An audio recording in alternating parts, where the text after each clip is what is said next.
We are just 1 week away from the NFL draft. The Jets have 4 picks in the top 38, including 2 in the top 10. So there's nobody better to talk all things Jets and Jets draft than the great Joe Benigno. He's today's guest. So let's hit it and get it started. Welcome to Draft Week. The New York Jets select DeBrickashaw, Quentin Williams, Zach Wilson, Alabama, quarterback, BYU. When was the last time the Jets had an elite pass rusher? If he's there, take him. Don't overthink it. Take the guy. You got to help Zach Wilson with this draft class. It begins and ends there. with the 10th pick. If Zach Wilson's not any good, none of this matters. If he's there, run to the podium. Smash the like button. Hit subscribe. If you want to talk draft, super chat, baby. Cut the line. You're not going to want to miss a second of the cover. The time is now. The pick is in. Who are the New York Jets selecting? Let's hit it.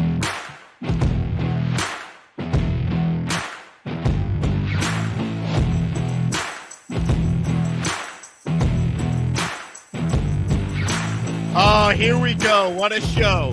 Been working on this one for a long time. When you guys said you wanted the biggest names on this channel, Joe B was the name that came up by far the most. And I'm pumped right now to bring on one of the all-time great fans of any team, but our team, the New York Jets. The great Joe Benigno joins us right now. Joe, what's going on, bro? Jake, how you doing, bro? First of all, let me just tell you this. That opening, I mean, there was never an opening like that on FAN. I mean, that was like an extravaganza. We're in Vegas. I mean, it was unbelievable. You missed a couple of guys, though. Where was Vernon Gholston? I didn't see that.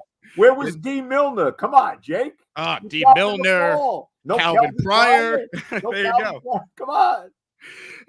The pain, as you would say, Joe. Indeed. I mean, I got so much to talk to you about. Obviously, every Jet fan has been waiting to hear from you. There's a lot going on with this football team right now. 1 week to go until the NFL draft. Before we talk draft, though, Joe, your thoughts on the offseason so far? Ton of cap space, ton of moves. You like what this team has done so far leading up to the draft? Yeah, no, I really do. I think Douglas has done a tremendous job, no doubt about it.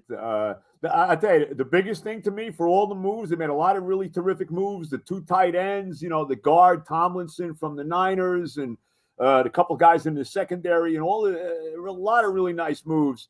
The best move they made was bringing Braxton Berrios back. To tell you seriously, that's something that previous regimes would not have done. They would have said, well, we don't want to pay. And they wound up getting him pretty on the cheap, which I was a little surprised about. But I had visions of him being, the new Wes Welker, the new Julian Edelman playing for Bill up in Foxborough. You know what I mean? So very happy that Berrios is back. I'm very happy they brought back Tevin Coleman. I thought he was a real good player for them. He had some injury issues, but real good play when he was in there. He was very effective. So I'm happy with the offseason so far, no doubt. Looking at this team right now, Joe, obviously a lot of it comes down to if Zach Wilson takes that step. He was the second overall pick. You've seen a lot of bad quarterbacks in your life. Do you believe in Zach Wilson? Do you like what you've seen from Zach Wilson so far? I think the potential is there. I mean, there was good things, there were bad things. I got to see a lot more. I got to see a lot more. I think he's got a chance to be very good. I love the escapability. I think there should be more plays called for him for designed runs. I mean, I think he should be running a lot more than he is. He's got that ability. We see how he gets away from the pressure. He's got a terrific arm. There's no doubt about that. Got better as the year went on. I think, we saw he cut down the turnovers from earlier in the season. So I think he's got potential. But I'm worried about the coach, bro. I don't know about this coach. I wanted him. Let me get right to Saleh. I wanted Saleh. When I watched him in San Francisco, I like, oh man, this guy. This is if we're gonna hire an assistant, this is the guy I want. And they got him. Didn't look like they were gonna get him when he left the facility, but they wound up getting him no matter what. But I didn't like what I saw from the first year. Absolutely not. What's your biggest concern about Robert Saleh? I think he's too nice. I think he's too nice to these guys. I don't know if there's enough accountability. We saw that with Todd Bowles. I thought that was a big issue with Todd Bowles. You got to be on these guys a little more. I don't know I'm a little worried. Look, it's only year one. I understand. I certainly wasn't happy with 4-13. I certainly wasn't happy with some of the defensive performances we saw, the beatdown they got in New England, the beatdown they got from the Colts. Just Buffalo just destroyed them, especially the game up here in New York, in Jersey. So I didn't like what I saw from a guy who's supposed to be a defensive guru, but we'll see. But I'm concerned. I'll say that, Jake. Let me give you some positivity with the coaching staff. I really like Mike LaFleur, the offensive coordinator. Joe, we actually saw some creativity on this offense this past season. It got better as the year went on. I thought a big part of it was they started to incorporate Berrios a lot more in the offense than they did. They really never used early in the year. They weren't using him enough. And I think that was a big part of it. That made, like I said, I'm very happy he's back. LaFleur, he another guy that he got better as the year went on. But again, I got to see more, Jake. I got to see more. Joe Douglas came out and he said, we need to be playing meaningful games in December. This team hasn't made the playoffs in 11 years. You know it better than anyone, Joe. Is it realistic to think a GM now in his third full offseason, quarterback in year 2, head coach in year 2, like the minimum, I think, can they be in the hunt? Meaningful games in December. How do you feel about that? Well, that's absolutely the minimum. You can't tell me, don't give me, we go 6-11. And then you're going to tell me, well, we made progress this year. That's nonsense. I've had enough of that garbage. 4-13 last year, 2-14 the year before. They haven't had a winning season since that disaster with Bowles back in 2015 when they really should have been about 13-3 that year. Never mind 10-6 and blowing the playoffs. So we don't even get into that. But, no, I got to see. You're right. Minimum meaningful games. And don't tell me that it can't be done. I read a lot of this nonsense in the media here in New York about, and even Saleh. This is another thing that bothered me about Saleh. Let's go back to the Senior Bowl because Saleh is talking about, when I was in San Francisco, it really took us to year 3. I think it was in year 3 when they got to the Super Bowl there initially with Shanahan. And then he was talking, so already he was talking about, I guess maybe it was Buffalo. Was it Buffalo? I forget who the other team was, but he was talking about, Cincinnati. You're right, the Bengals. It took them to the third year, under Taylor, Zach Taylor. That was going to be like year 3 with him, So he's already setting us up for not a good year. I don't want to hear that crap, There's no reason this team can't. I know the division is very tough. Look, there's no doubt about it. Buffalo is clearly the best team in the division. I think Belichick did it with mirrors. It's just amazing how good a coach Belichick is. Mac Jones isn't that good. If he was playing somewhere else, forget it. He would not have had the year he had. That he got 10 wins out of that team. It just shows you what a great coach Belichick is. So I don't really know what New England is. The same thing with Miami. How did they let Brian Flores go? To me, he's one of the better coaches in the league. You let him go and all the garbage there. Their ownership there might be worse than Woody Johnson in Miami. So, and I'm not sold on Tua. Let them have Tyreek Hill. You could have him, go pay him. He'll be a headache somewhere down the road. He's not playing on a Super Bowl contender in my mind. So I'm very glad the Jets did not get him. But the division's tough. But you got to give me, you got to, like you said, we got to be in the hunt. I'd like a winning season. To me, 9-8 would be a minimum. Really, there's no reason they can't go 9-8, especially with the moves they made in the offseason. And if they hit it in the draft, and if Wilson turns out to be the real deal. Yeah, that's the biggest thing, right? You used the second pick on the draft on this kid. You're expecting him to take that leap. You mentioned Tyreek Hill, Joe. Yesterday, news came down that Deebo Samuel requested a trade. He's 4 years younger than Tyreek Hill. He plays in the exact same offense the Jets run. I want the Jets to make a move and bring in Deebo Samuel because I'm not banking on them nailing it in the draft at wide receiver. How do you feel about a Deebo Samuel trade for the Jets? There is only 3 players, and maybe there's a couple more in the NFL that I would trade any of my top 2 draft choices for. And those guys are Joe Burrow, Patrick Mahomes, and Josh Allen. Now, maybe there's a couple others, but that's quarterbacks that I can think of. No, I don't want these guys. Deebo Samuel, Deebo Samuel's coming to a team that's 4-13 and is a rebuilding young team, and he's going to be happy here. No.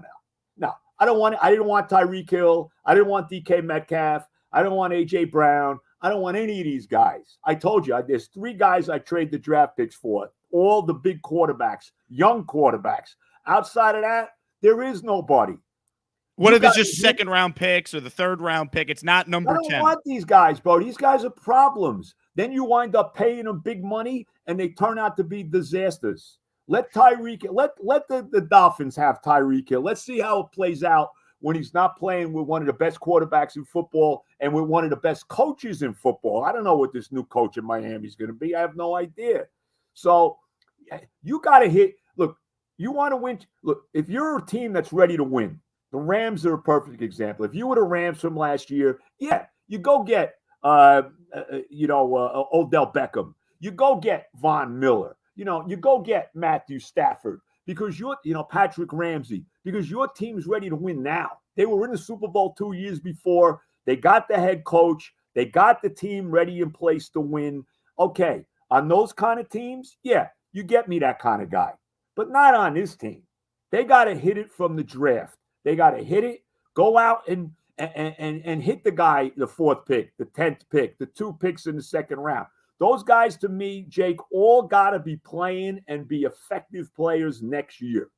There's no – it's time for Joe Douglas. Look, let's be honest. He blew it in his first draft. Mekhi Becton stinks. He don't want to – give me a break on Mekhi Becton. Stop. The guy didn't play all last year. He was hurt all his first year. He's always out of shape. I don't want to hear it about Mekhi Becton. You have no faith in Mekhi.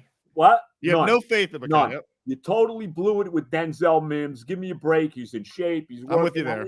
He's another guy. You got to want to play. He's got to want to play football. Please. You should have took the draft. Claypool. They could have drafted him without making any moves, without trading down. And he's a much better player. I know he wasn't as good this year in Pittsburgh, but it's not even close. Denzel Mims can't even play. You took the other guy to safety. What's his name in the secondary? Ashton Davis, whatever the hell his name is. You love Ashton. He stinks too. What can he do? He's not any good. I mean, this was your top 3 picks. Now, last year looks good, especially if Zach turns out to be the real deal. You got Vera Tucker. You got Michael Carter. You got Elijah Moore. It'd be nice if he played the last 5 games of the year. But, okay, let's hope he's healthy. You got some guys, the other Michael Carter in the secondary. You had some decent draft. It could be a real good draft last year. But this draft he has to nail it in this draft. No doubt.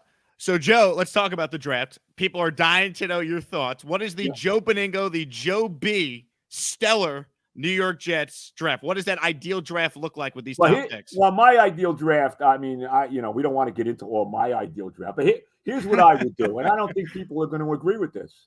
I would take, if one of these big offensive tackles, the guy from Alabama or the guy from North Carolina State, if they're there, that's who I'm taking.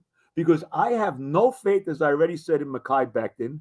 Let's build that. This offensive line is on its way to being pretty good already. George Fant is a solid left tackle. Vera Tucker is really good. You brought this guy in now from the Niners. He's a Pro Bowl player, all right? This guy Tomlinson, okay? You like him. I don't love the center. I wouldn't mind getting the center from Iowa, Liederbaum. I can tell you that. I would not be against that, okay? I wouldn't mind getting him, all right? But I don't love McGovern, but he played better as the year went on. He did get hurt. And I got no confidence in Mekhi Becton. So draft this kid, Neil. Draft this guy from North Carolina State if they're there. And you know what? Maybe that lights a fire under Becton's rear end. And now look at what you got on the offensive line. And to me, that's the biggest deal there is. Let's go. I get it. Everybody wants to talk about edge pass rush. Give me a break. They haven't had an edge pass rush since Abraham. They need one. That's why I need them to take one with one of these picks, Joe. Well, we'll see Carl Lawson. Is he going to play this year, or is he going to turn out to be another C.J. Mosley that shows up in his 3rd year and has a decent year but really isn't an impact player? Because that's basically what C.J. Mosley was. Let's be honest. He made a lot of tackles 6 yards downfield. Do I really, big deal. Okay? So, let's see what Lawson is. I take the offensive tackle first. This is me. This is what I would do if they're there. And the 2nd and the 10th pick is one of these receivers. Either it's London, who I guess is everybody's loving from Southern Cal. Okay, they say he's another Keyshawn. If he's another Keyshawn, I'm good with that. He was a great Jet, Keyshawn Johnson. Say whatever you want about him. He's a tremendous player for our team. But you want to take the kid from Ohio State, Wilson, whatever. And then that's what I would do. And then in the 2nd round, whatever. You want to take the 2 best defensive players you can get in the high picks in the 2nd round, I'm good to go with that. But I'm telling you, I take one of these tackles if they're there. I really would. No, I totally understand that. I guess the big thing for me, Joe, would be they need an edge rusher. You get your best edge rushers at the beginning of the first round. Like, that's just where the top guys usually come. There's outliers, like TJ Watt was the 30th pick of round one. So they go edge at 4, and then they want to take, a receiver at 10. They could do that. And then with these extra picks, why not trade back into the first round if Linderbaum from Iowa starts the Well, I fall? would do that. Like, If you see that, if we could get another first round pick and you trade those two number twos to get back in and take Linderbaum, I'm all for that. I'd be if that turned out to be what you're saying. If they took the edge rusher at 1 and they take the wide receiver at 10 and they trade back in and they get the center from Iowa, then I would be thrilled with that. I mean, on paper that looks terrific. So that's not a bad idea. If they could do that. Are you anti the Jets taking a safety in the top 10? No, I don't want to hear it. I don't want to hear safety. Okay. Calvin Pryor, they took Jamal Adams. Then when it came time to pay Jamal Adams, oh, no, we can't pay a safety. We can't do this. We can't. No. I don't want a safety. Marcus May's gone. Forget the freaking safety. Please. No safety at all. You don't want to take a safety? Take him in the 4th round. All right. 100% with you. Now, Joe, before we move on here, a lot of people want to know, what jersey are you wearing? It looks like was that an 87 jersey I'm seeing? This is 87. This is the great underrated Lavernius Coles, who was a tremendous player for us back in the early 2000s. Really good player on a lot of good teams, underrated wide receiver. So I'm honoring Lavernius because I don't think he gets enough love. I've been watching a lot of games. I watch a lot of games, Jake, on YouTube. I've discovered, even though I'm an old man, a faded relic, I'm watching a lot of games on YouTube. And I go back and I go through the different years and all, because a lot of games that I was at. So I'm watching them on TV for the first time and just to watch things again, different things that maybe you forgot about in these games over the years. So actually watching a lot of the 01 and 02 team the last week or so. I just watched the terrible divisional playoff loss to the Raiders in 2002. The one when Chad had a terrible game. You're trying to relive this, Joe? I mean, why not watch the good games? No, I mean, look, this is, you have to. This is it. I watched the Cleveland playoff game again a little while ago from January '87, which to me is the worst loss in the history of the franchise. I got scars on my body. It's amazing I could sit down with the hemorrhoids I have from that game. But I watched that again, and you see things and how Joe Walton, I know this is way before your time, but how Joe Walton got 3 more years after that disaster in Cleveland in '86. And after not only the disaster in Cleveland, but the fact that they started that year 10-1 in '86 and lost their last 5 games of the regular season, okay? And somehow still made the playoffs. They did win that wild card game against the Chiefs that year. But after that disaster in Cleveland, I watched that again. I had to relive it. I had to see it again. This is the part of being a Jet fan. I watched the fake Spike game again. Oh, come on, recently. Joe. No.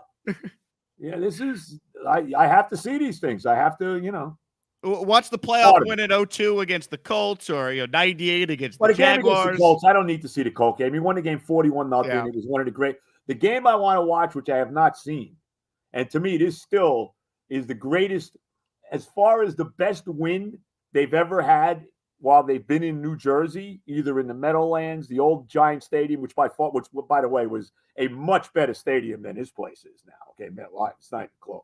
I got a rant for you on MetLife. It's a giant air conditioning unit. There's nothing appealing about it. It's also still the Giant Stadium. We'll get into that in a second. But the game I got to watch was the 42-17 win, that the final game of the regular season in 02 when they beat the Packers.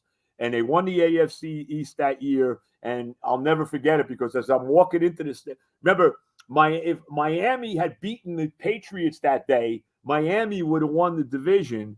And I'm walking into the stadium that day against the Packers, and Miami's beaten the Patriots by about 10 points with 4 minutes to go in the game. And I walk in and say, what the hell am I even here for? The season's over. And by the time I get into my seats, the place is starting to rumble already. And by the time, 2 minutes into the game, we found out that New England came back and won the game. And now the Jets are playing for the division title. That still is that was one of the greatest celebrations that I can remember. That was tremendous. It was almost like winning the game to go to the Super Bowl. That's how great that was when they beat the Packers that day. So that's a game That's a game I'm going to watch again soon. Wayne Corbett had a couple touchdown catches. I'll never forget it.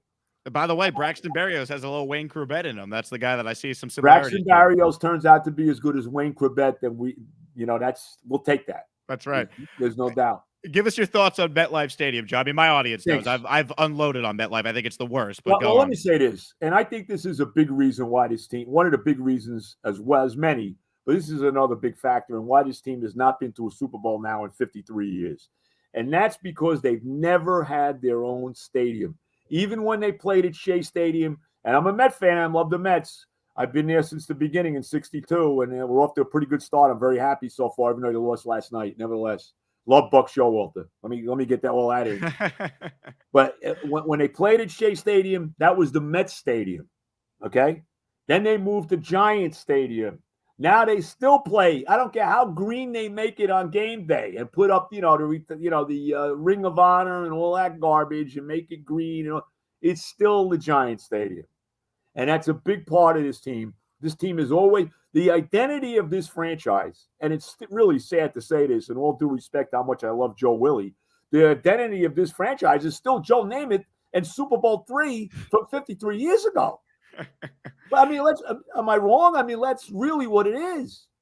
And that's part of the problem. They don't have their own, I've been to all these other different stadiums that I've been to, up in Foxborough, obviously, Baltimore, Pittsburgh, Indianapolis, just all these Philadelphia, Washington, all these different stadiums, the difference is this is that team's stadium. You go there, you know who you're going to see. They got statues outside, whatever it is, with the Patriots, it's Patriot Place. They got their little Hall of Fame and everything there. That's their place. You go to Philadelphia, you go to the Link in Philadelphia, this is where the Eagles play. This is the Eagles Stadium. You know what I mean? You go to Heinz Field in Pittsburgh, this is the Steelers Stadium. And we don't have that. And that's something that really has always bothered me. I was against, back when the whole thing was coming down and we were going to get the stadium on the west side of Manhattan and all of that, I was against it then because I didn't think it was really about the Jets. It was more about, having concerts there and whatever, conventions, whatever the deal was going to be. I was wrong about it. I was wrong. Even though they wouldn't have had tailgating or whatever, at least we would have had our own stadium.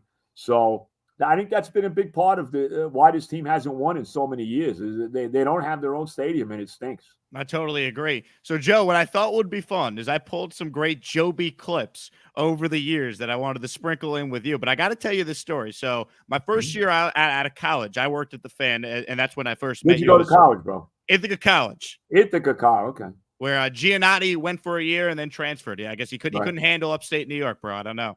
But I was up there for 4 years. I graduate. I start working part-time at the Fan, and I mostly did nights, weekends, overnights. I did Evan's show on Saturday a couple times, which was a huge thrill. But the first time I was there during the day was a day in which you and Evan were interviewing Marcus May from the Jets, of course, over the phone. And now in New Orleans Saint, right? Yes. Another great McCagnon pick, of course. At least he actually played. He wasn't a bad player. Marcus wasn't a bad player. He wasn't. It just my issue with that is you can't take two safeties in the first and second round in a draft. But I digress. So my first day, yes. So my first day there, you are having Marcus May on the show, and his phone line crapped out, and then you turned it into a rant on the Jets. And this is an all-time Benigno rant. And to be in the building that day when this happened was quite special. So let's go down memory lane. This was my first ever day working at the Fan when you were on the air with Evan. I don't think we have a good phone connection, but we appreciate Marcus May joining us at least for a couple minutes. Unfortunately, the connection wasn't so typical Jets. I mean, this is typical. No, really. Blaming the Jets? No, I am. I mean, this is supposed to be a landline. I mean, come on. I mean, I understand. I want to say this to them over there. I know you hate me, okay? Even though I'm the biggest Jet fan in the world, all right? And when you guys are all gone, I'll still be rooting for them unless I'm dead. Could you give us a damn good phone line here, please? What a disgrace. They're a disgrace. Yeah. I mean, what is that? God. Oh. You know what's so weird? It's so typical of this franchise. It really is. You can bet if he was talking to Francesa, they'd have the phone line right. You would think we have Bowles on. God forbid we get him on. Or McCagnon. I don't do it. McCagnon. Like he won 10 Super Bowls. I don't do interviews during the season. He's won all these championships that he's a hottie toddy. Can you give us a phone line? This franchise. All you do is frustrate. 55 freaking years, except for one, of frustration. I feel like we could say the same right now, right? What, 56, 57 years now? Whatever number is. That's interesting. That was a good one. Yeah. Well, that's typical Jets, no doubt.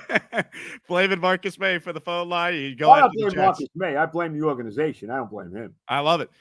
Do you have one rant in your history being on the fan all those years that stands out among all of them? Yeah, I don't know. I don't know if there's one in particular. I'm sure there was a number of them over some of the disasters. Maybe the one after, because it was a memorable night.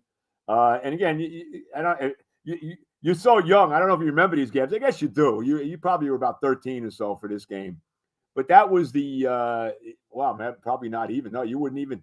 Yeah, because we're talking 1997. So you were barely born. So anyway, right. The game where they lost to the Lions, it was Parcells' first year, 1997. They're playing the Lions in Detroit. Final game of the year. If they win the game, they make the playoffs, right? They're 9-6 going into the game. If they win the game, they make the playoffs. And Bill, never liked Neil O'Donnell, didn't get along with Neil O'Donnell at all, didn't want, and not that Neil O'Donnell was any good. I'm not saying he was, but the bottom line is this: the best chance for them to win that game that day was Neil O'Donnell at the quarterback spot. Troy Aikman wasn't available. You know what I mean? Brett Favre at that point was not. John Elway wasn't available. So anyway, that was the best chance to win the game. And he starts messing around. He takes O'Donnell out of the game. He puts Ray Lucas in the game when Ray Lucas had never played it down at quarterback. And eventually, he's moving the team. Eventually, he throws a big interception near the goal line. Then later on, O'Donnell's playing well. He hit Corbett for a big – I'm going to watch this game again soon. But he hits Corbett for a big play down near the goal line.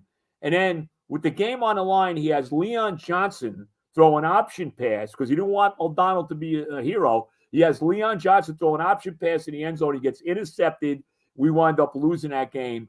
I freaking ripped Parcells that night. I mean, I can't tell you how I killed Parcells after that game, right? I was so ticked off at Bill. I mean, because it was Bill's fault they lost. It was obvious. He didn't get along with O'Donnell. Even you look at that, some of the highlights from that game, you look at him and O'Donnell on the sideline. I mean, they're like looking at each other. Like O'Donnell's looking at him like, what the hell are you doing, Bill? So I ripped him. I went crazy. So about an hour or so, this is 1 o'clock in the morning. I'm doing the overnight, whatever time, 1 o'clock. Yeah, 1 o'clock. So about an hour later, maybe it's 2:15. I guess Ray was my producer. Was Ray my producer? I don't know if Ray Martell was my producer at the time or not. He might have been. He might not have been. I don't remember.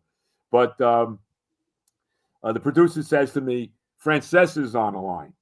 So Francesa comes on, and we go on for about an hour because at that, back then, Bill and Mike were very close. Mike's calling the overnight? Wow. Yeah. Well, again, this is 20, all those years ago, 1997, 25 years ago now, stunningly. Anyway, maybe that one kind of sticks out because Mike called, and we got into this whole thing about, me killing Bill for blowing the game. Can you tell the story, Joe? I've heard you and Evan talk about this on the air, but you were really close with Bill Belichick when he was coaching here with the Jets. I wouldn't say really close, but you got dinner with him, right? Didn't you get dinner with him? I had a little bit of a relationship with Bill. Yeah, we had dinner. Yep, that's true. I went out to Hofstra a couple times. I watched film with Bill. He was on the show. Even after he coached the Patriots, I had him on the show a few times. I haven't been able to get him lately. I don't know. But anyway, back then, yes. He respects you, though. Like I remember he was asked about. They played a rant of yours after the Patriots destroyed the Jets on a Monday night. The Darnold seeing ghost game. They played it on EI for him. And what a wonderful game! Yeah, we're the best. And he talked about how Joe's a great fan. We loved his passion when I was in New York. So Belichick is very fond of Joe B. Yeah, well, look, I mean, I appreciate it. Look, he's the greatest coach of all time. I don't blame him for what happened in '99. I blame Parcells. I don't think Belichick ever wanted that job, and I think I think Belichick wanted to get away from Bill, and I think he felt that if he'd taken, and I've never talked to him about this. This is just my feeling, that if he took the Jet job everybody would look at him and that, well, this is really Parcells' team. And I think that was a big part of it. And obviously, that's one of the great mistakes, maybe the biggest mistake ever made in the history of the franchise. The biggest mistake, because even bigger than that to me, as big as that turns out, obviously, to be, none of us knew that he was going to wind up being better than Lombardi, Belichick. Not drafting Dan Marino in 1983. I mean, that to me, that set the, in all due respect to Kenny O'Brien, he was a decent quarterback. The Jets, Marino, you had to take Marino. And they would have, had they drafted Marino, that team in the 80s would have, I don't know if they would have won a Super Bowl because you had all those great NFC teams, back in the 80s. You had the Niners, you had the Giants, you had the Bears, you had the Redskins. Oh, don't say Redskins. You had the Redskins, the Commanders. Oh, my God, what a joke. Anyway, won't get me into that, Jake.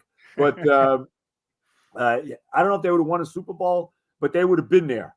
They had, because, I'm still bothered by them not taking Marino.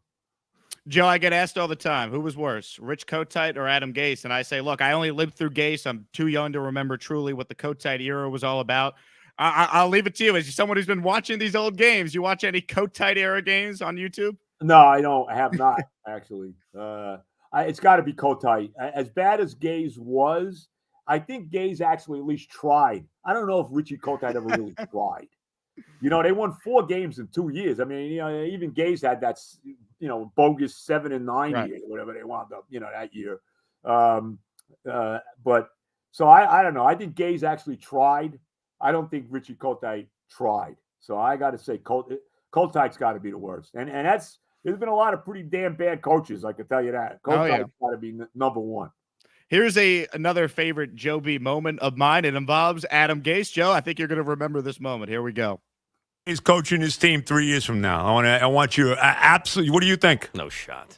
I don't think so. No. I mean, the way this is right now, how could I expect that? That was with you and Evan with Brian Costello from the New York Post. I mean, you knew from the second that if they hired Gase, it'd be a disaster. I remember when they fired Bowles, you and Evan said they can almost hire anyone besides Adam Gase, and I probably would be okay with it. And they hired Gase. Yeah. They would look. I mean, I guess they would have been better off hiring Matt Rule, but Matt Rule's not exactly been distinguishing himself in Carolina. Everybody loves Matt Rule. What the hell has he done? I mean, give me a break. He's got Sam Darnold as his quarterback, and he's got his offensive coordinator saying Sam Darnold isn't any good. He's got McAfee out there. What a disaster that is. But be that as it may, we knew we didn't want Gay. I mean, we wanted Mike McCarthy. I understand that McCarthy hasn't exactly been the coaching job he did in the playoff game for the Cowboys last year against San Francisco was one of the worst coaching jobs I've ever seen. I mean, I couldn't believe Jerry Jones didn't fire him like minutes after the game, but whatever. The bottom line is this, though. I still would have rather had Mike McCarthy. You can't tell me Mike McCarthy wasn't a better coach than Adam Gase, and he's not a better coach than Matt Rule. Let's be real about it. They should have hired McCarthy back then. I don't know how it would have turned out. Like I said, he hasn't exactly done a great job there in Dallas, and he's got players in Dallas. But it still would have been a better deal. And by the way, for all the fact that say whatever you want about when Aaron Rodgers basically getting Mike McCarthy fired in Green Bay. Okay, well, Mike McCarthy won a Super Bowl there in Green Bay. What is exactly LaFleur won there? And that team. That's 2 years in a row now that they had home field advantage, and they got beat at home in the playoffs. First by Brady 2 years ago, and then by the Niners last year, and they did nothing offensively in this game last year. Okay, you can talk about that block kick and the block punt and all you want. And what the hell did Rodgers do? And now Devontae Adams is taken off to the Raiders. So, So McCarthy would have been the pick, even though, maybe he wouldn't have lasted too long either. He would have been better than Adam Gase. Looking at this team right now, Joe, I think if you go back to why this team has missed the playoffs for an NFL, current record, 11 seasons in a row, and you've talked about this before, and I agree with you every time you said it. It all started when they fired Tannenbaum and left Rex and then brought in John Izek. The organization was never aligned, and they have not recovered from that, and I just hope now they're kind of in lockstep with Douglas hiring Saleh, Saleh reporting to Douglas. Like, it seems like the infrastructure of the front office and coaching staff is in line. But I always go back to the end of the 2012 season. They fire Tannenbaum, they keep Rex, and that's when the disaster started. They should have never fired Woody. That's the biggest mistake Woody has made as the owner. and that was getting rid of Tannenbaum. He should have left Tannenbaum and Rex alone. They would have figured it out. They had something going there. Rex was given the franchise an identity. Say whatever you want, whether you liked Rex or not. He was given the franchise an identity. He wasn't backing down from anybody. Okay, he did get him. Look, Rex Ryan won more playoff games than any coach in the history of the franchise. He won 4 playoff games in 2 years with Mark Sanchez as his quarterback, and gets no credit for that whatsoever. Everybody, the butt fumble, and Sanchez is, he's a joke, right? But he won 4. The guy beat Peyton Manning and Tom Brady in the playoffs on the road, okay? 2 of the greatest quarterbacks of all time, 2 of the top 5 quarterbacks that ever lived, okay? Brady and Manning, he beat them on the road in consecutive weeks in the playoffs. Mark Sanchez, that's Rex Ryan that did that, all right? So they should have never got rid of Rex, okay? There was a lot of things that went. They made a lot of mistakes. The Santonio Holmes signing, as good as he was in 2010, that backfired on him once they paid him. That's why I'm so worried about getting these other wide receivers. I don't want them. Plaxico Burress turned out to be a disaster. I don't know what happened. There was a lot of issues that went down there. There's no doubt about it. But that was a big mistake. Tannenbaum and Rex would have figured it out. And, you can say whatever you want to me. Outside of Weeb Eubank, he won us the Super Bowl, and I had a lot of issues with Weeb. The best coach we ever had is Rex. I mean, I'm sorry. You could tell me about Parcells. Yeah, Parcells, he straightened the franchise out. I give him credit for that. But we won 1 playoff game under Bill, okay? They should have, even 99, he made a lot of bad decisions in 99. Why didn't Ray Lucas play a lot sooner than he did in 99 when he couldn't wait to play him in that game against the Lions in 97? So I had my issues with Bill, no doubt.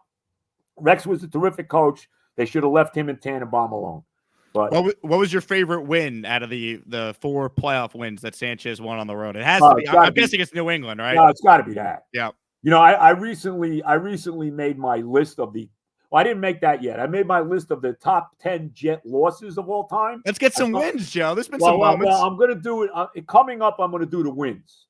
And to me, outside of Super Bowl III, which has to be number 1, and then the AFL title game when they beat the Raiders to get to that Super Bowl in '68, those have to be the number 1 and 2 wins in the history of the franchise. Number 3 has to be that win in New England in January 2011. I mean, that was a special win. It really was. And remember that year also. Remember they had lost to the Patriots that Monday night game, 45-3. The pain. I was at that game. Evan and I and Ernie Acosta, my producer, we were at that game. What a disaster that was. Okay. Ernie almost got in a fight with Ernie's. It was bad enough. We all got our Jet stuff on. Obviously, Ernie's wearing a Yankee hat on top of it. Up in Red Sox country, he almost gets in a fight with the Patriot fans after the game because he's wearing a stupid Yankee hat, so whatever. But to come back after that game and to stick it to them that year up in Foxborough, that was a special win. There's no doubt about it. No doubt. So, Joe, we'll open it up some questions here from some Jet fans that are watching. So if you have a question for Joe, submit it. If it's a super chat, we'll try and get you through. I do want to say this, though, Joe. I noticed obviously you got the Jet Man Cave behind you. I think a lot of people, and people have noticed this in the comments here watching, a lot of people are shocked you're not down in Florida yet. We figured you'd be moved down there and living your best life already. Well, we're not quite ready for that yet. It's coming. It's coming. It'll be here. It'll be here soon. There was some family things that still need to get squared away. Got to get one of the kids settled a little bit yet, and once she's all ready to go, we'll be out. So we'll be within the next couple of years. We'll be making that move. Don't worry. Joe, can I play you maybe one of the funniest Joe and Evan moments, Joe Benigno moments in the history of the program? It's amazing you have all. You got some. This is some extravaganza, Jake. You must be making big money. It's all on YouTube, Joe. I'm surprised you even let me on the show here. Wow. Well, we got over 500 people watching live right now. We're gonna coming on next. Is Francesa next? Or what? We got Francesa coming on. We got Parcells coming on. Maybe we'll get Bill on. Unbelievable. Woody Johnson coming up, right? I don't know if Woody wants to hear from me, some of the things I've said about him on this show. I understand. I'm right there with you on that. You totally get it. So here we go. I think you're going to remember this. This may be the funniest moment, I believe, in the history of the Joe and Evan program. Here it is. The Rangers didn't miss. They definitely missed them. It's that everybody's dealing with injuries, and a lot of teams. Is this real? Sorry, I'm looking at the cover of Vanity Fair. Who's on the cover of Vanity Fair? That would be Caitlyn Jenner Oh, yeah. Okay. There you go. Yeah, no, she's pretty good. She's pretty good. She's pretty good. Father's a little messed up, but she's pretty good. Joe. Joe. She's cute. How old is she? If I'm not mistaken, Oh, how old is she? Caitlin Jenner is the father. Oh, what? Oh, that's Bruce? Come on. I thought that was one of his daughters. No, that's him. Let me see. He changed his name. That's why I'm saying, call me Caitlin. Wait, hold on. All right. Oh, my God. I remember that well. That's what I did. I actually thought that was one of the daughters because I forget what the daughters' name. He's got the two daughters. I forget their names. They're both very attractive. So I only looked at Clancy that quickly, but yeah, that was a disaster. There's no doubt. That was like a jet loss almost. So I was listening live that day, and I remember I almost drove off the road laughing so hard. I mean that is just. I mean, it went everywhere. I know you're not on Twitter, Joe, but it went everywhere on Twitter that day. I'm sure it did. It was absolutely tremendous. So nothing like that moment for sure. All right, let's do some comments here, Joe. I mean, a ton of people want to interact. I apologize in advance that we can't get to everyone, but this one is from 1189. He wants to know the best Jet coach, in your opinion. His is Walt Michaels. Well, it's got to be Weeb Eubank. I mean, only because he won the Super Bowl. I mean, it has to be him. Like I said, I think the next guy's Rex Ryan. Walt Michaels was a very good coach, no doubt about it. That whole disaster after the loss to the Dolphins in '82 in the championship game, the Mud Bowl game in Miami. Who knows what happened on the plane, which wound up getting Walt Michaels fired, and brought in Joe Walton, and that turned out didn't turn out so great. But I think you got to go with the guy that won me the Super Bowl, and that's Weeb Eubank. Totally fair. Simon says, Jake and Joe podcast. I'm telling you, bro, please tell everyone the classic rant about the Jets on the overnight. And one of your call-ins was Bill Belichick. Bill called you on an overnight show, right, Joe? Yeah, he did. Yeah. I think we had him on a couple times on the overnight, actually. More than once. That's just unbelievable. I just could you imagine if he ended up coaching the team, how different things could have been? Well, man. There would have been a lot different. No question about it. That's right. Mike says, love the stories. Great listening to a legend. Joe B, you're so right. We need our own house. Thanks. Go Jets. Yeah. I mean, there's no question about it. And that's been a big part of this franchise. The problem with this franchise, like I said, it's the identity issue. They don't have one. And part of it's because they've never had their own stadium. Aaron says, always thought 2004 we had a chance at the trophy. What's your take on that? Love you, Benigno. The Doug Bryan game, famously. Yeah, I was at that game. I was at that game in Pittsburgh. They should have certainly won that game. I mean, there's no doubt about it. I don't know if they would have beat the Patriots in the AFC Championship game, though. They probably wouldn't have. That I will say. That was a real good team. Chad was the quarterback. Herman was the coach. And let's give some props to Herman Edwards, too, because say what you want, and I had my issues with Herman. I think he played a little too conservative, especially when Paul Hackett was his offensive coordinator. I thought that was an issue. But Herman took us to the playoffs 3 times. He's the only coach ever to take the Jets to the playoffs 3 times. So give Herman some props. But that Doug Bryan game, I will never forget. I'll give you a little story on that Doug Bryan game if you got a second. Sure. So we're at the game. I'm at the game with my buddy, the great Tommy Keenan, who's a great Jet fan. And we're at the game, right? And we're sitting up there. We're amongst all the terrible towels. And Doug Bryan's lining up. I forget because he missed a couple of big field goals in that game. He missed one in overtime as well as I forget, was it 2 in regulation? I got to watch that game again. I'm going to watch that game soon again, too. Remember that game? The 2 touchdowns were on an interception return by Reggie Tongue and a punt return by Santana Moss. Yep. Do you know what the odds are of you winning an NFL game if you have a punt return and an interception return for a touchdown? That team usually wins about 85% of the time. I just want to say that, okay? Yep. But be that as it may. So as Doug Bryan's lining up for what's going to be the game-winning kick, we're surrounded, obviously, like I said, by the terrible towels, by the Steeler fans. The Steeler fans are leaving. They're all getting up and leaving. And my buddy Tommy gets up. He goes, "Hey, where you going?" He's not making this kick. No, it was a classic moment. Unfortunately, he was right. But I'll never forget that. And I'll never forget as we're walking back after the game, walking across the bridges there in Pittsburgh, going back to the hotel, and me just cursing Herman Edwards for, blowing it, playing conservative, not trying to score a touchdown instead of playing for the field goal. If you remember when they're setting up for that field goal, Chad Pennington was like losing yardage. Remember? Well, he lost like a yard or 2 yards. Unbelievable. It just That was unbelievable. bad. The Doug Bryan game is my number 2 all-time Jet worst loss.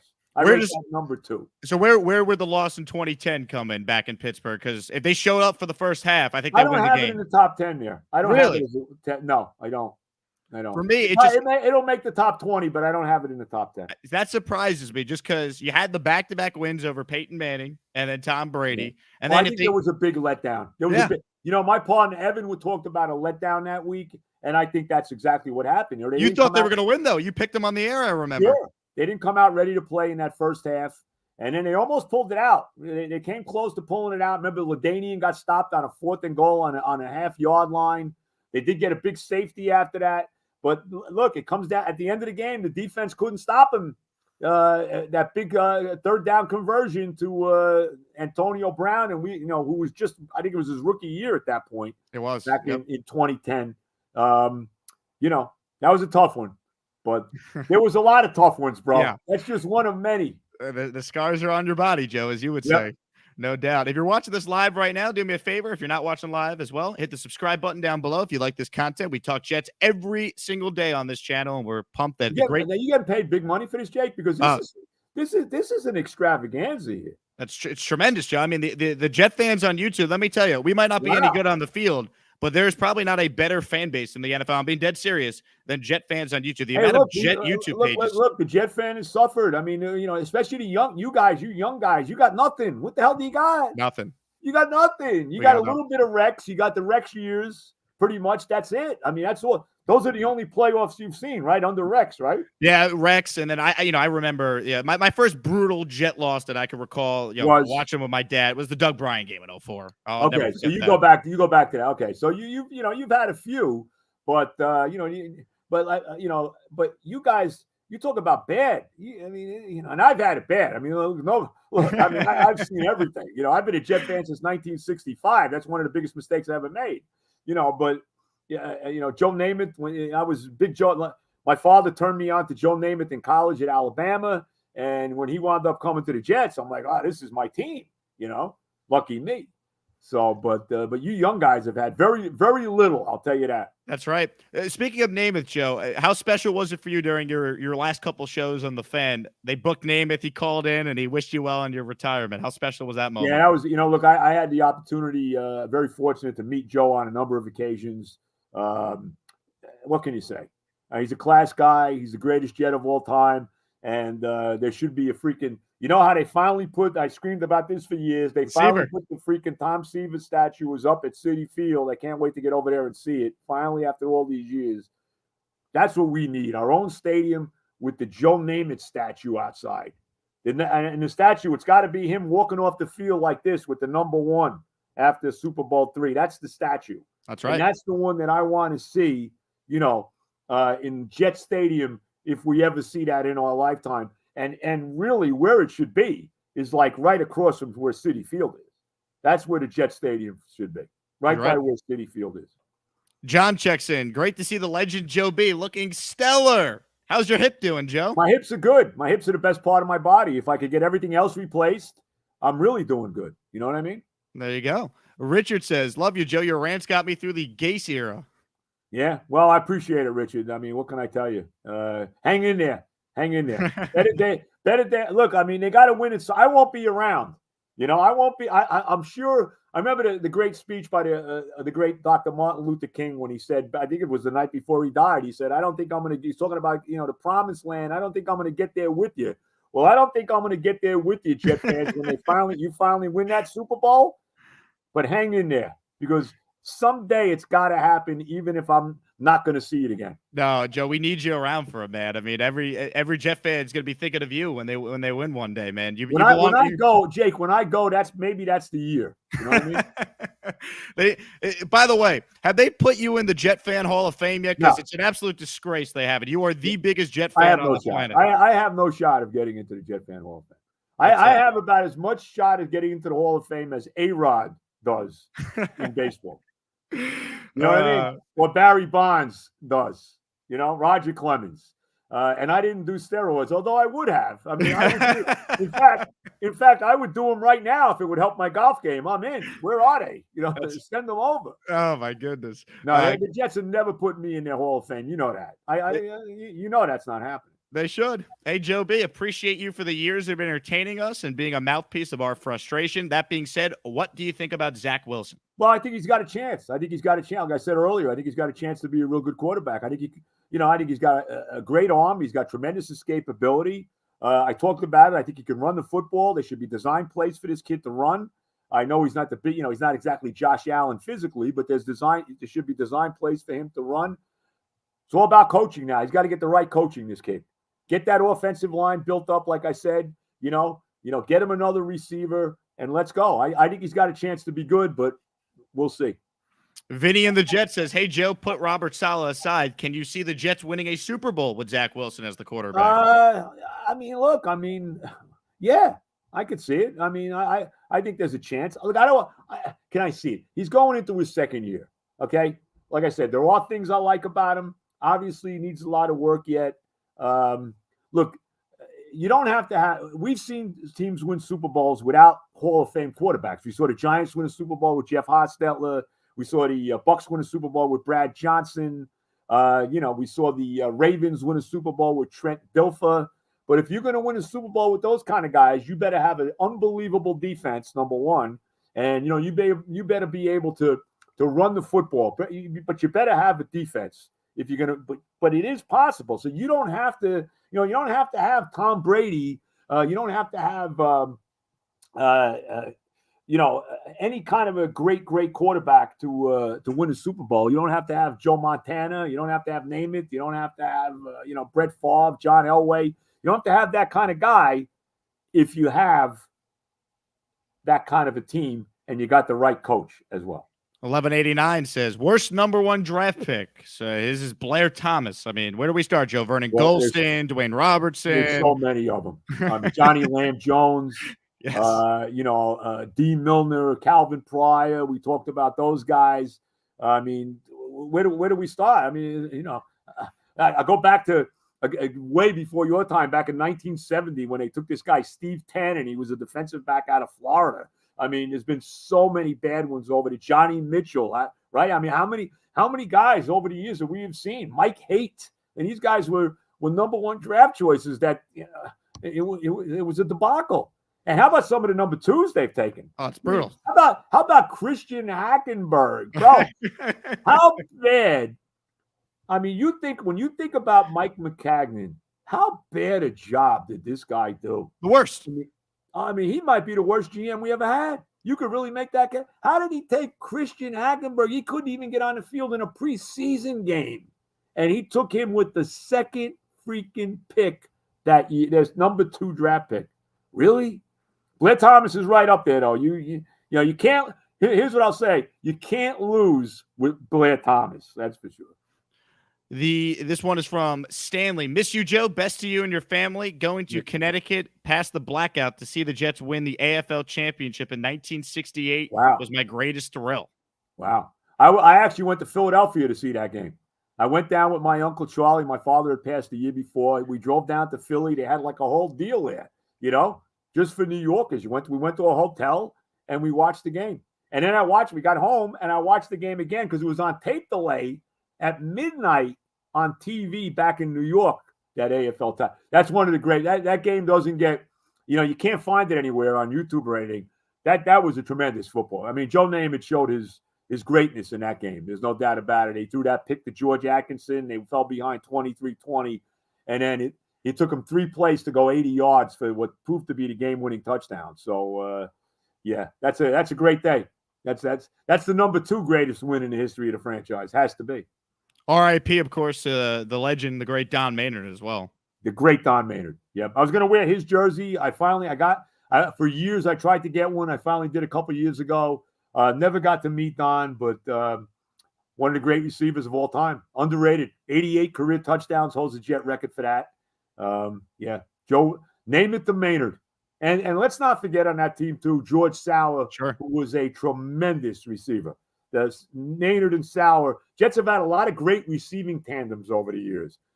Maynard and Sauer, Wesley Walker and Al Toon, Wayne Corbett and Keyshawn Johnson, even Brandon Marshall and Eric Decker, that in that 2015 season. They both had great years that year. Holmes and Edwards for a couple of years, pretty good too. Right. Yep. So you could hit a bunch of guys, but Maynard and Sauer, they'll always be number one in my heart, bro. This is from Richard, and there's been a lot of comments like this, Joe. Hey, Joe, I've been a Jet fan since '77, so I know the pain. Just want to say it's not the same without you. Thank you for all the memories. Best of luck to you. Well, thank you, Richard. Thank you so much. I appreciate it. I do want to say this too. So, Joe, you have a podcast, man. I was going to wait to the very end to plug it, but we'll plug it right now. It's called Oh the Pain. It's available on Spotify and Apple Podcasts. It's out weekly. I listen to it every week, and every Jet fan that wants more Joe B, check it out. The Oh the Pain podcast. I'm doing 2 a week. I do Monday and Friday, and I've been doing interviews on Monday. In fact, this past Monday, you can check it out. I interviewed the great Eric McMillan, who, in my mind, was the best safety the Jets ever had. It's a terrific interview with him. If you're a longtime Jet fan, check it out. It's out right now from this past Monday. I also recently did an interview with Wesley Walker about a month ago. And coming up this Monday, I'm interviewing the great Marty Lyons, who, of course, part of the Sack Exchange. Sure. Does the color commentary with Bob Wischusen on the radio now for the Jet games. We're going to look at the draft, look ahead to the draft. So Marty Lyons coming up Monday. But check out Eric McMillan. He was a great interview. It's out there right now. That's fantastic. And we had Bob Wischusen on the show on Monday on this channel. So we talked about Marty Lyons in that conversation. The Jets have great broadcasters. Wischusen's excellent with Marty. Yeah, Bob does a great job. No question. Bob and Marty do a terrific job. This one is from Jason, Joe. He says, who's your favorite guy to tailgate with, Joe and Clark or Kenny and Staten Island? Wow. Joey. I just played golf recently with Joey and Clark. Kenny and Staten Island, I actually went to the Buck game with him, the Tampa game, which they should have beat Brady, this past year, the 28-24 game that they blew. That 4th and 1 play, I don't know what that play was, but I don't want to rehash that disaster. I don't know. I've never tailgated with Joe, so I'll say Kenny only because I have actually tailgated with him. I love that. So, Joe, I gotta end with this. A couple questions about your time, of course, on WFAN. Your favorite memory, man. I mean, you worked with Evan for all those years, but you worked with a bunch of different hosts as well. You did the overnight for all those years. You started off as a caller, Joe in Saddle River. What are some of your favorite memories working at the Fan? Boy, it's hard. It's hard to say. Maybe some of the trips that we did, Evan and I. We went to a bunch of. We used to go on a trip, Met trip every year. We did a series. We were out in. I'll say this because this is pretty memorable. We went out to Anaheim to see the Mets, a couple games with the Mets and the Angels. And while I'm in Anaheim, I'll never forget this moment, right? So we go to the game. They won this. They played the Angels. They win the game. And Mike Pelfrey pitched that night. I forget the exact year, what year it was now. But so go back. I wake up in the morning, right? And of course, we're 3 hours behind. We were staying in LA. And my cell phone's blowing up with all these text messages. I'm like, what the hell is going on? Wake up to find out that Willie Randolph had gotten fired, okay? And we were at the game. We were there the night before. And, we're finding out what do you mean he got fired? And then, of course, the whole thing, how Mania had been out there and went out to L.A. to fire Willie in person. And maybe that night kind of sticks out to me. And then Jay Horowitz kind of blaming us later on, like it was our fault Willie got fired. Like we knew he was going to get fired. Like the Mets are letting us know what's going on. You know what I mean? That kind of always sticks out. That visit to Anaheim that time, and we stayed in Beverly Hills, and it was me, Giannotti, and Evan, and we had one room because FAN was just spent money like crazy. We paid for the whole trip ourselves. We booked this Beverly Hills hotel, and we all stayed in the same freaking room. I was sleeping on the floor. Okay, so that was a memorable trip. Now, was this the same trip where there was some sort of security thing where you guys? Oh yeah. No, that was L.A. That actually was. We went out to see the Mets play a 3-game series with the Dodgers, which, by the way, they lost all 3 games. Let me also say that. No, that was that was a different one. That was I guess it was the next year. It might have been the year after that. Yeah. Yeah, there was a little bit of an issue getting through security, and Giannotti flipped out a little bit, but what he was concerned about had been taken care of already. Yes. We'll leave it at that. You know, speaking of Giannotti, I got to ask, are you a fan of his impression of you? Because when he does you, it sounds exactly like you. Like, I think it's actually Joe B talking every time he does the Benigno. Look, Gio is one of my guys. I love Gio. We go way back. Like I said, he was my producer. You know, I always knew he was a very talented guy. I'm so happy for his success in the morning with Boomer. It's really great. So, hey, look, they say, what is it? Imitation is the greatest form of flattery. So he also does a pretty good Francesa imitation too. So he does. No, Gio does a great job. Joe, this was a ton of fun, man. I speak for every Jet fan that we miss you on the air every day. We're glad you still do the podcast, as you mentioned, twice a week. But anytime you want to come on, you want to talk Jets, you want to talk directly to the fans, we'd love to have you back on. Maybe we'll do something, after the draft, maybe in the next couple of weeks after we see how the draft plays out. Maybe we'll come on again and we'll talk about, we'll break that down, Jake. How's that? That sounds great. One more time, Joe's podcast, Oh the Pain. It's available on Spotify and Apple Podcasts. It comes out twice a week, as Joe just talked about. So check it out if you want more Joe B, right? Check out that Eric McMillan interview, because if you're a big Jet fan and you go way back with the Jets and you certainly remember Eric, it's a pretty interesting piece. It really is. There you go. So if you're watching this live right now or after the fact, please consider hitting the subscribe button on the right-hand side of your screen. And if you're watching this as well, smash the like button down below. More likes and subscribers helps this channel continue to grow. In the words of Joe Benigno, Joe, all the love. Thank you so much for coming on the show. All of it, Jake. Be good, bro. God bless. Joe Benigno with us there. Joe Benigno has been presented by BUSR. They are my official sports book. They should be yours too. Check it out right now, busr.com/Asman, and you could sign up today and you could double your initial deposit when you sign up. If you're looking to bet on the NFL draft, if you're looking to bet on any New York sports team, check it out, busr.com/Asman. You're going to want to bet right now. You also find a great race book, an online casino. So check it out. Thanks to BUSR for supporting us. Support them. Check it out, busr.com/Asman. Thanks again to the great Joe Benigno for joining us. Couldn't have done it without him, as he would say on the Fan. Thanks for watching, everyone. Have a great Thursday. 1 week until the NFL draft, and we will continue to have daily New York Jets content on this channel. Once again, my name is Jake Asman. This has been the Jake Asman Show. Have a good one, and I'll talk to you guys soon. See you, everybody.